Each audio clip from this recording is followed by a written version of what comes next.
Hello everyone, मैं Arvind Jannu classes में आपका स्वागत करता हूं। आज के स्टूडियो में आपसे बात करूंगा आखिरी 2 महीने आरबीएसई बोर्ड कक्षा 10वीं 12वीं के बचे हुए हैं और आपका सिलेबस अभी तक कंप्लीट नहीं हुआ है, तो आप कैसे बचे हुए समय में सिलेबस को कंप्लीट करेंगे। साथ ही जिनका सिलेबस हो गया है वो रिवीजन कैसे करें। 5 बेहतरीन टिप्स बताने वाला हूं। रिवीजन रिवीजन आपका कंप्लीट हो जाएगा उन 5 टिप्स से। और अगर आप मेरी ये 5 टिप्स फॉलो कर लेंगे तो रिवीजन और सिलेबस कंप्लीट करने में बहुत आसानी रहेगी। और बचा हुआ जो समय है, ये 2 महीने हैं, 60 दिन लगभग आपके पास जो है, इसमें आप बेहतरीन परसेंटेज बनाओगे और बहुत ज्यादा आपके मार्क्स आने वाले हैं। तो इस वीडियो को आपको एंड तक देखना है और जिसने अब तक चैनल को सब्सक्राइब नहीं किया गाइस, वो चैनल को सब्सक्राइब करें, बेल आइकन को प्रेस करें, जिससे आने वाली सभी वीडियो की नोटिफिकेशन आप तक पहुंच जाए। लगातार कमेंट्स आ रहे हैं कक्षा 10th और 12th के स्टूडेंट्स के लास्ट वीडियोस पे कि सर हमें कुछ टिप्स दो, सर हमें कुछ बताओ कि हम कैसे सिलेबस को कंप्लीट करें, कैसे रिवीजन करें। काफी बच्चे अभी पढ़ना स्टार्ट किया है, रिसेंटली उन्होंने पढ़ना स्टार्ट किया है 10 दिन पहले, 15 दिन पहले।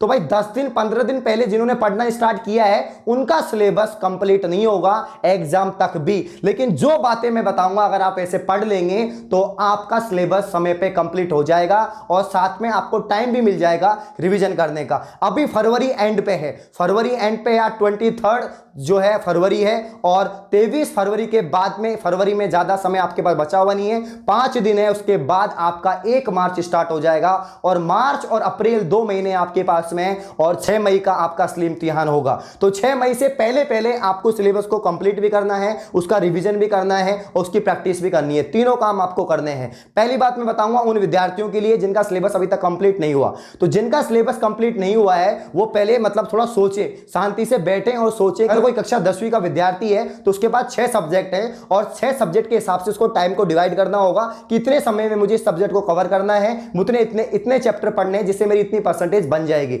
अब देखो, जो सिलेबस अभी स्टार्ट कर रहा है पढ़ना, जिसने अभी पढ़ना स्टार्ट किया है, जो ऑनलाइन नहीं पढ़ा, जो ऑफलाइन नहीं पढ़ा, जो स्कूल खुलने के बाद में जिसने पढ़ाई स्टार्ट की है, भाई उसको बहुत ज्यादा मेहनत करनी होगी। अगर वो स्कूल में पढ़ रहा है तो स्कूल में पढ़ना होगा, कहीं कोचिंग पढ़ रहा है तो कोचिंग में पढ़ना होगा और सेल्फ स्टडी कर रहा है तो सेल्फ स्टडी भी करनी होगी। कुल मिला के आपको रेगुलर जो है बहुत ज्यादा पढ़ना पड़ेगा। आपको सेल्फ स्टडी में भी 6 से 8 घंटे आपको देने पड़ेंगे, वो भी रेगुलरिटी आपको रखनी पड़ेगी। कैसे पढ़ोगे आप? जैसे साइंस सब्जेक्ट है आपका, साइंस में 13 चैप्टर हैं जो आपके आएंगे। मैं एग्जांपल दे रहा हूं, यही एग्जांपल आप सब सब्जेक्ट में संभाल लेना अपने हिसाब से कि वो सेट कर लेना। तो साइंस का एग्जांपल दे रहा हूं, 13 चैप्टर हैं, 13 चैप्टर आपके 80 नंबर के आने वाले हैं। एक पेपर आपका 80 नंबर का होगा साइंस का, जिसमें 13 चैप्टर हैं और करीब 28 क्वेश्चन आपके आएंगे। 28 क्वेश्चन में से 5 सेक्शन आपके होने वाले हैं और एक सेक्शन में भी 18 या 16 नंबर का सेक्शन होगा। तो पहला सेक्शन आपका 20 नंबर का, जो सबसे ज्यादा नंबर का होने वाला है, उसके अंदर आपके 20 क्वेश्चन 20 नंबर के आएंगे। अब ये छोटे क्वेश्चन वाला सेक्शन है और यही है जो आपको अच्छे नंबर दिलाएगा, यही है जो आपके अच्छे नंबर को कम करवाएगा। क्योंकि अगर इसको आपने अच्छे से अटेम्प्ट किया तो आपके अच्छे नंबर आ जाएंगे और इसी को अच्छे से अटेम्प्ट नहीं किया तो आपके कम नंबर आ जाएंगे। कैसे? अब कौन कौन से चैप्टर में से आपके छोटे क्वेश्चन बनते हैं? जो चैप्टर आपका या तो बहुत ज्यादा नंबर का होता है, जिसमें से एक बड़ा क्वेश्चन बन जाएगा 6 नंबर का और छोटे क्वेश्चन बन जाएंगे 1-2, और जो बिल्कुल कम नंबर का है, जैसे चैप्टर नंबर 4 आपका जो है प्रतिरक्षा वाला, वो आपका ओनली 3 नंबर का है, 3 नंबर का चैप्टर है। इसके अलावा चैप्टर नंबर आपका 3 हो गया, मात्र 4 नंबर का है। इसके अलावा चैप्टर 1 आपका 5 नंबर का है। तो ये 2-3 चैप्टर आपके ऐसे हैं, इनको अगर आप अच्छे से पढ़ लोगे, इसमें कुल मिला के एक चैप्टर में 15-20 फैक्ट हैं, जिनको आप याद रख लोगे तो आराम से आपकी नैया पार हो जाएगी, आराम से आपको छोटे क्वेश्चन मिल जाएंगे और आप आंसर कर पाओगे। अगर जिन्होंने सिलेबस अभी स्टार्ट किया है वो कुल मिला के ऐसे चैप्टर्स को कवर करता है जो इजी हैं, जो पढ़ने में आसान है। सबसे टिपिकल चैप्टर मैं बताना चाहूंगा आपको 4 ही हैं, 2 फिजिक्स के, 2 केमिस्ट्री के। लेकिन अगर फिर भी आपको लगे कि ये मैं इसको पढ़ सकता हूं तो आप पढ़ सकते हो। लाइट है एक, तो एक आपका वर्क एंड पावर है, 2 चैप्टर है आपके। इसके अलावा आपका 2 चैप्टर केमिस्ट्री में है, एक तो डेली लाइफ ऑफ केमिस्ट्री है, एक आपका चैप्टर नंबर 6 है केमिकल इक्वेशन या केमिकल रिएक्शन। तो केमिकल रिएक्शन वाला और डेली लाइफ ऑफ केमिस्ट्री वाला, ये दोनों चैप्टर बहुत इजी हैं।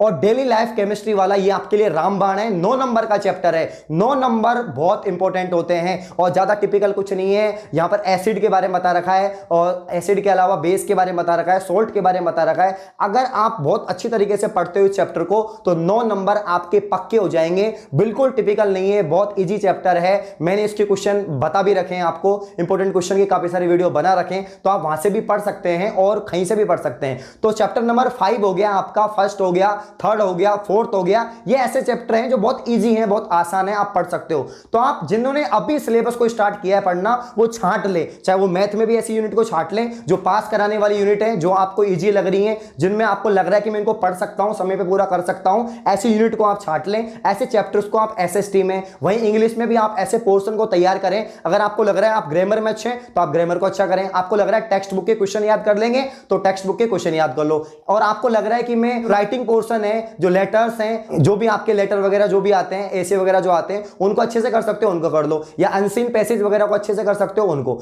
मतलब अपने हिसाब से बांट लो चीजों को सब्जेक्ट में कि भाई ये सब्जेक्ट के ये टॉपिक मुझे पढ़ने हैं, इतने समय में कंप्लीट हो जाएंगे, और उन्हीं को रिवाइज करते रहो। और एक बार सिलेबस कंप्लीट होने के मतलब बाद में, अब 100% तो आपका होगा नहीं, पहली बात तो 60% सिलेबस है और 60% ये रहा, मतलब 13 चैप्टर को मैं 100% बोलूंगा, और 100 तो आपका होने वाला नहीं है, लेकिन 2 महीने के आप जितना कर सकते हो।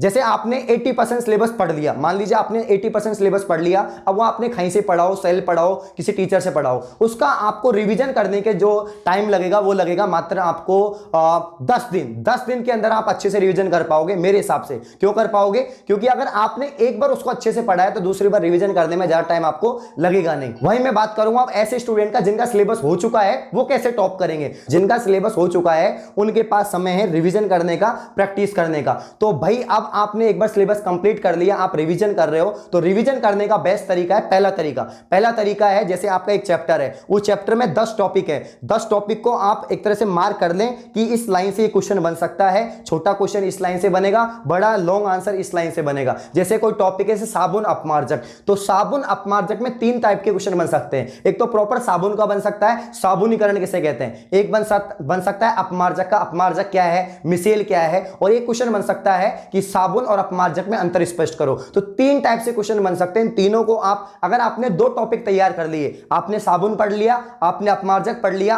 तो आपके तीनों क्वेश्चन तैयार हो जाएंगे। तो आप ऐसे टॉपिक को रिपीट करें, रिवीजन करें बार बार में, जिनके आने की बहुत ज्यादा संभावना है। आप डेस्क वर्क की हेल्प ले सकते हैं, आप पासबुक के जो इंपॉर्टेंट क्वेश्चंस आते हैं एक्स्ट्रा वाले, उनकी हेल्प ले सकते हैं। इसके अलावा प्रीवियस ईयर के क्वेश्चंस देख सकते हैं, लास्ट 15 साल, लास्ट 10-15 साल में आए हुए क्वेश्चंस हैं, वो भी आप सोल्व कर सकते हैं। तो आप ऐसे इंपॉर्टेंट क्वेश्चंस, इंपॉर्टेंट टॉपिक्स की बार बार प्रैक्टिस करें। आपको सब कुछ पढ़ने की जरूरत नहीं है। अगर आपने एक बार सिलेबस कर लिया है तो आपको सब कुछ पढ़ने की जरूरत नहीं है। आप वो इंपॉर्टेंट टॉपिक उठाओ जो आपको लग रहा है कि आ सकते हैं, आपके टीचर जो नोट करा रहे हैं कि ये वेरी मोस्ट है, ये वेरी मोस्ट है, वो चीज पढ़ें। बाकी आपको पता है ज्यादा टिपिकल है नहीं है, साइंस में भी, मैथ में भी, इंग्लिश में भी, एसएसटी में भी बहुत कम सिलेबस बचा हुआ है और पैटर्न कर दिया है हलवा। तो पहले चीज तो मैंने बता दिया कि आपको पॉइंट आउट करना है सारी चीजों को। दूसरी ट्रिक क्या है? दूसरी ट्रिक ये है कि आप उसको लिख लो। भाई अगर आप लिख के पढ़ोगे थोड़ा समय लगेगा, लेकिन अगर आप लिख के, जैसे साइंस, इंग्लिश और मैथ, इन तीनों सब्जेक्ट को आपको बिल्कुल नोटबुक में पेन लेना है और नोटबुक लेनी है और लिख के पढ़ना है कि ये मैंने एक लेटर लिखा है, ये मैंने कैसे लिखा है, ये मैंने साइंस का एक डायग्राम बनाया है, ये मैंने एक डेरिवेशन की है, इसके अलावा मैथ में मैंने ये एक्सरसाइज सोल्व की है। और रोजाना प्रैक्टिस करो, रोजाना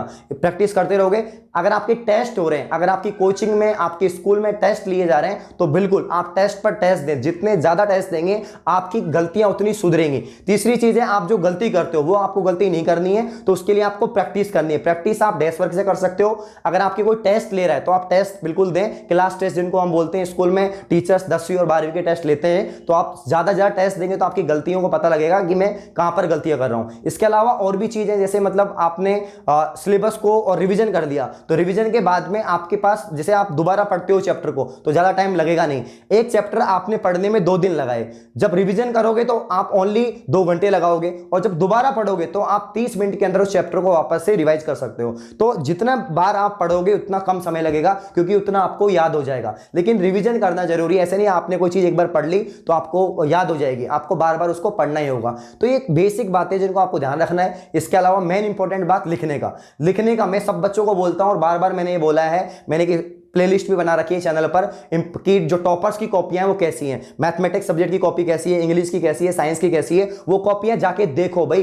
क्योंकि गलतियां बहुत करते हैं बच्चे। मैं खुद टीचर हूं, मैंने खुद ने देखा है, बच्चे बहुत ज्यादा गलतियां करते हैं यार, मतलब लिखने में गलतियां करते हैं। भाई आपको प्रेजेंटेशन अच्छा होना चाहिए, आप काटा फांसी नहीं करें, आप लिखने में गलतियां नहीं करें। इसलिए इस चीज का ध्यान रखें, इसी से आपके नंबर कटते हैं। जितना अच्छा प्रेजेंटेशन होगा, जितना ऑथेंटिक आप लिखेंगे, जितनी गलतियां कम करेंगे लिखने में, उतने अच्छे नंबर आएंगे। तो इन सारी बातों को आपको ध्यान में रखना है। और अगर आप ये बातें ध्यान में रख रहे हैं, चाहे आप 10वीं के स्टूडेंट हो चाहे 12वीं के, मैं 10वीं के लिए ज्यादातर फोकस करता हूं वीडियोस, तो 12वीं वाले स्टूडेंट बोलते हैं सर हमारे लिए क्यों नहीं बनाते हो, फिजिक्स के इंपॉर्टेंट क्वेश्चन लाओ, केमिस्ट्री के लाओ, बॉटनी, जूलॉजी, इन सब के लाओ। भाई आपके लिए भी बनाएंगे, लेकिन आप इन बातों को आपके सब्जेक्ट के हिसाब से रिलेट कर सकते हैं। मैंने एक एग्जांपल साइंस का दिया है, तो आप फिजिक्स मान लो, आप केमिस्ट्री मान लो, आप भी ऐसे पढ़ो। आपके प्रैक्टिकल भी होते हैं, उसमें नंबर आते हैं, सेशनेबल मार्क्स आपके जाते हैं। इसके अलावा थ्योरी पे आपकी इंपॉर्टेंट होती है, तो आप अपने हिसाब से डिवाइड कर लें सिलेबस को और पढ़ाई स्टार्ट कर दें। तो ये कुछ इंपॉर्टेंट बातें थी जो मैंने आपको बता दी हैं। आई होप आपको पसंद आई होंगी और आप इन बातों को ध्यान रखेंगे अपने पढ़ाई करते समय।